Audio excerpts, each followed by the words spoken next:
Hi, welcome back to my channel. Today we're going to learn how to make this beaded bracelet. So I hope you enjoy it, and if you haven't already, please hit that subscribe button and the bell icon to be notified of future videos. I've noticed there's a lot of you that have been watching but not subscribing, so I really appreciate it if you can hit that button and hit the bell notification button and all notifications, and then that way you can be notified of when I make my next video. I hope you enjoy this project. To make this bracelet, you're going to need the following things. You're going to need at least 75 inches of a cord. I believe a cord would be stronger than using yarn. You could always attempt to do this with yarn and see what you think, but I do feel like this leather cord that I typically use works really well. I will try to link down below this cord that I got off of Amazon. I've had it for a few years, so I believe it's still in stock at the last time I checked. But again, this is just like a navy blue. I thought this would be really kind of pretty with the bead choice that we're going to do today. So the other thing you're going to need is obviously the beads. I'm using basically like pony beads for the most part. For this, as you can see, I've got my blue, my black, and then over here I've got some pretty multicolored ones. Let's see if I can show you one up a little closer. Each of them is a little different on what colors they show. Let's see if I can get it to zoom in here. Okay, it's a little out of focus, but it is definitely going to be a little pretty because some of these are slightly different, but with the black and the blue combination it should come out really well. The pony beads I've had for years as well. I believe I got them off of Walmart a long time ago, but these multicolor ones I again got off Amazon just like I did the cord, and I believe these are still in stock. If I can find the link, I'll again share that link down below as well, so if you want to get any of these particular beads. But you basically want beads, let me show, that have a big enough like hole. See how these are pretty wide? And even if you compare it to these aren't as big as those, but they work fairly well with this particular type of cord. And I forget the actual like the length of it, but if I can find that information, I'll link it. I'll put it right here about how wide this cord actually is, just to give you an idea. So the other thing you're going to need is, because we're using up the button as you saw in the beginning, this is the button I want to use. Originally, this is the side. It was black on one side and silver on the other, and for some reason I just gravitated towards this side because I felt that it would again look really good with the dark blue and the bead choice that we have. Since if you compare it to the beads, the multi-beads is a little bit of like kind of like a silver into them. So you're going to need some sort of bead, and I'm going to just set this in with my pony beads for now. The other thing that's going to be important to making these types of belt is having kind of like an idea of what you want to do. We're going to be working 16 rows, and my teenager came up with the pattern that I'm going to use. And over here we marked down M being the multicolored ones you saw. The black, the B means that's where I'm going to put the black ones, and the ones that don't have any indication, those are the ones that are going to be the blue. And as you can see, by charting it out like this, I'm able to determine exactly how many beads I need of each. And like I said, you need at least 75 inches of cord. I think my cord right now might be between 75 and 77, but again, you at least need this much for this particular pattern. Again, if you do a different pattern, something that's bigger or smaller, then you're going to obviously need to adjust that. The other thing is kind of keep a pencil handy, because as you do each row, you can kind of do a little check. Again, if you're using graph paper like I did, it's going to be easier just to check off each new one as you go. So I'm going to do a first few for you guys just to see, because it's a fairly simple process. These are kind of fun things you can do with kids as well, as long as you're supervising them, because obviously little kids and little beads are not good. You're also going to need something kind of heavy to hold down the cord as you're doing it. I'm hoping that this will be heavy enough. It is my hole puncher. So the first thing you're going to do is you're going to find your two ends, okay, because you want to find the center, and you're going to just work your way till you can find the center on the other end. This is where we're going to create our loop. Now at the beginning it's going to be a little tricky because you're going to have obviously a lot of cord that we're going to need to like stretch. So it may look like, wait a minute, you got an awful lot of cord for the amount of ones you're going to do, but just to give you again an idea, like the thing we did before, this is what we're aiming for. Like we need a lot, almost this cord just to make something this size. And that's just something my kid had made before, or I think I made for my kid as a fun little project. So for this particular pattern that we want to do, we want to create a slip knot. Now we have to keep in mind that our slip knot has to at least allow this button to go through, because that's how we're going to keep it to secure when we have it as a bracelet. So you want to kind of keep that in mind when you're doing your slip knot. So what's perfect is if you have your bead already lined up, you can make your slip knot and kind of play around with how wide you need it to be. Like right there might be a little snug, so that means I want to come down just a smidge, and then I'm going to do the slip knot, just a little knot in the cord, okay, and then I can kind of say, okay, is this going to be big enough? And then I can take this button, and as long as it can go around the button, I'm good to allow it to secure when we do it. So that one it's pretty decent. Like, it's going to have a little stretch, which means we're going to make sure the button is as close to the other side of the project as we want. So you're just going to play around and say, well, if it can go around the button, we're good. So again, I'm going to set the button off side and give us a little snug, and then you kind of place it under a heavy object. Like I said, hopefully that will be heavy enough. Excuse me. And then you're going to separate your two cords. So you got your left and your right. And what you're going to do is you're going to place the beads on the left side first. And that's when you look at your little chart. So off to the side, I'm going to be looking at my chart and determining what beads have to go. So the pattern my kid did means I have to put, and you're going to read the pattern, obviously left to right, just like reading a book. So because my kid said the multi-purpose or the multicolor one was first, we put that one on. And you do not go all the way down, just put it right at the beginning of your cord, and then you look for the next ones, which are going to be blue, and I'm going to use 3 of those, or 4 of those. No, 3, sorry, 3. So I'm going to set my 3 out, and then I'm going to put the blue. Again, you do not go all the way with them, you just go a little ways on. So we got our blue. And again, since we're only working 5 beads, my last bead for that row is a multicolored one. Now once you got all the beads that you want on, again, you can play around with this. This is just fun to do. I do believe this type of jewelry was inspired by Native Americans. So I thought that was always kind of cool. My kid brought something home years ago from elementary with these different kind of ones, and we kind of played around with it. So now we got our first row ready to get linked, which again is going to get linked and worked up there. So now we take the other side, move this over, our other side, and we're going to weave it into the beads. And it's not usually too difficult to do. You just got to work through the first bead. Okay. Kind of leave it on there, pull that through a little bit, and then just work it through. Let me see if I can zoom in here so you can see a little better.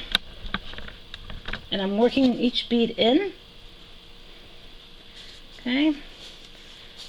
So you're just bringing the bead over, and working it through its little hole. Again, keeping an eye on this tail. See, we still have the tail from when we first put them on. And then we have, I believe, 2 more beads to do. I'm going to drop them over. Usually you can lie them pretty good and just work them through 2 or whatever. It really depends on the angle you're working the project at, but it's okay if you have to do them one at a time. Now this is where the cool part is, because once you get them done and you have both your tails, go ahead and gently pull. Let me come out here a little bit. I'm gently pulling both tails at once. And you're just going to work it. Keep an eye on anything, make sure nothing's twisting on you. And you're just going to work it until it kind of works itself going to the top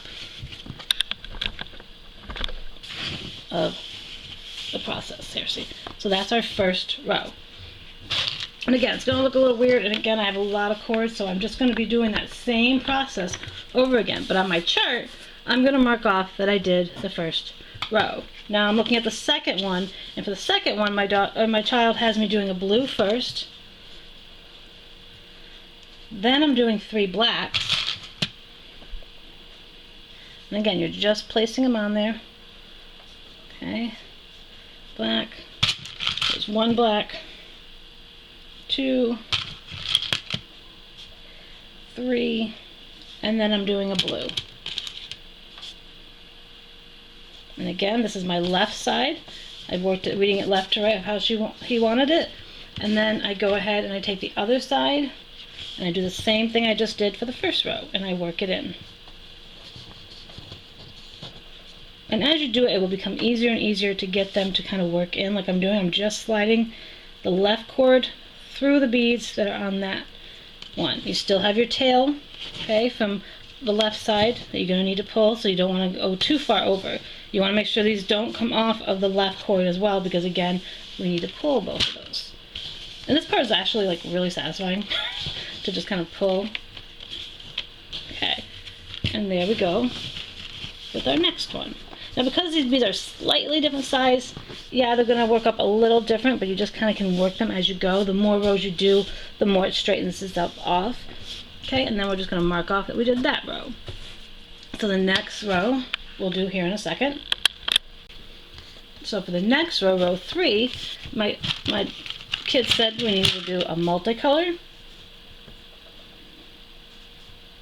So we get that on there. Then I'm supposed to do 3 blue. pretty much mimicking the first row.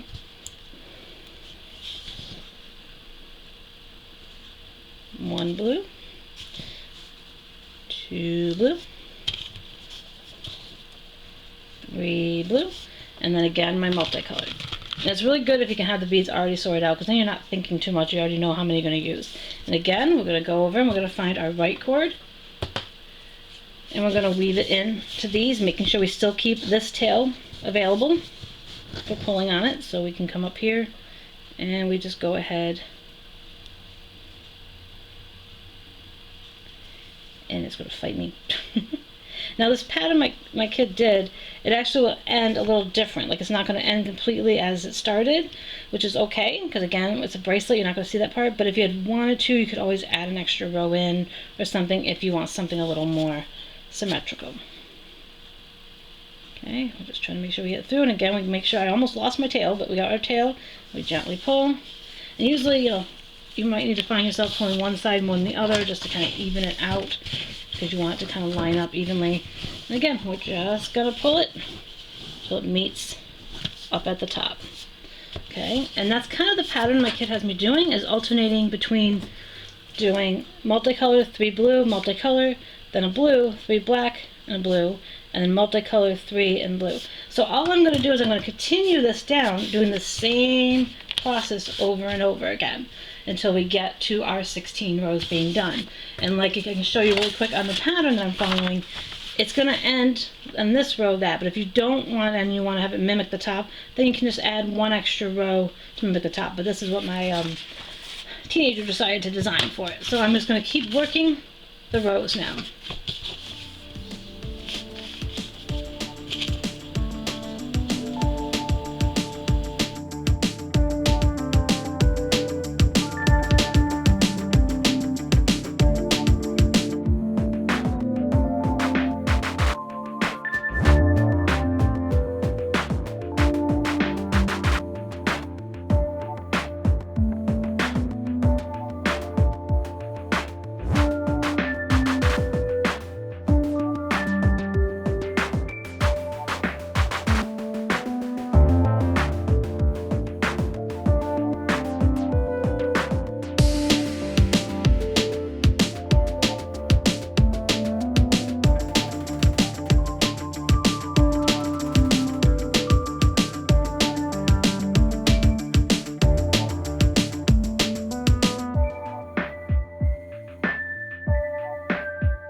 Okay, we're on the last row. I just put the last beads on. Like I said, it's very satisfying to pull it. So if you want to, at this point, you could take it off of the thing a little bit, and we can kind of really look at it. I think it looks really pretty with the choices that my kid had picked for the colors. And again, if you don't want it to end on like an odd row, excuse me, even though it's even, if you want to redo this row at the end, you can, but I'm keeping it kind of the way, like I said, my teenager designed it. Now comes the part where we have to add the button and tie this off. So the first thing I'm just going to do is, first thing I want to do is actually tie this to kind of lock in the beads.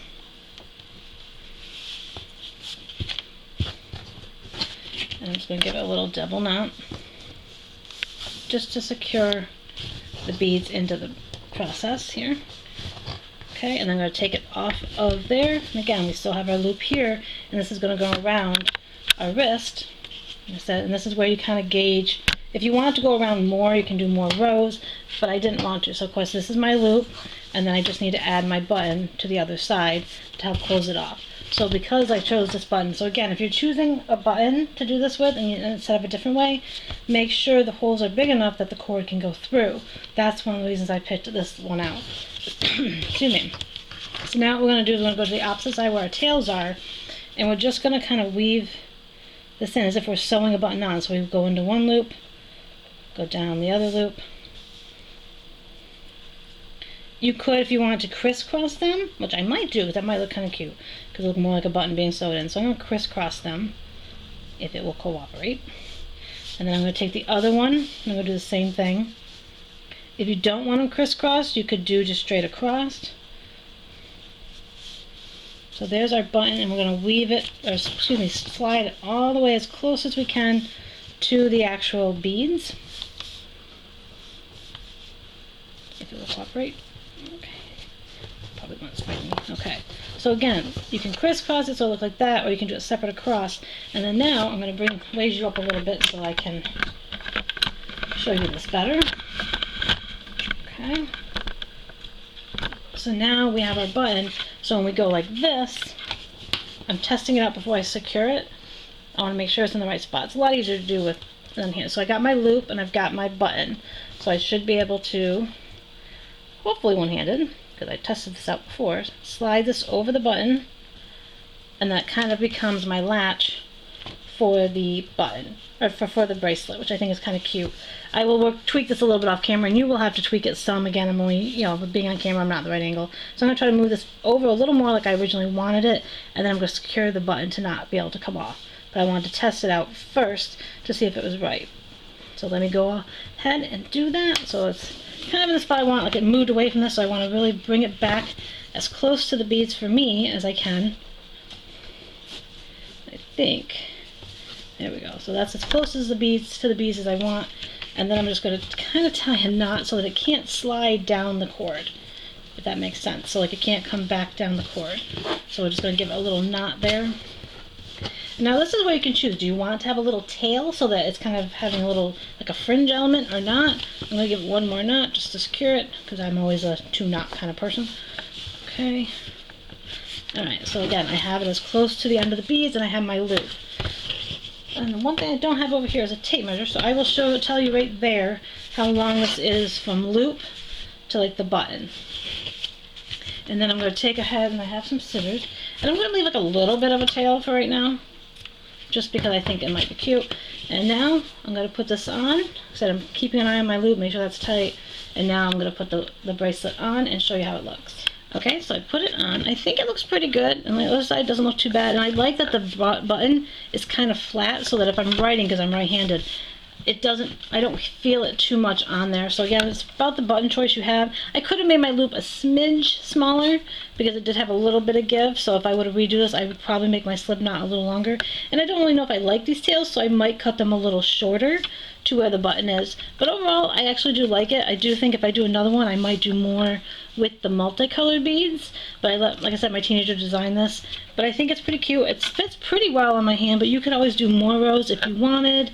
Find a smaller button if you wanted, and do a very smaller loop. Obviously, I just like the shininess of this because I felt like it kind of went with the shininess of the beads. So if I didn't want to keep this way, I would almost undo the project and maybe redo it and do more of the multicolored beads to go with the silver in this. So I like this idea because you can play around with it. And again, when you want to take it off, you just find your loop and you just take it off. I was trying to find something that could be kind of easy to get on and off. Again, I don't know if I like the hanging things. Another thing people do sometimes is they might add extra beads here and time on, but again, I'll probably just end up trimming that a little more so that it doesn't hang as much. But overall, I really do like how it came out. I think it's a fun project you can do with kids.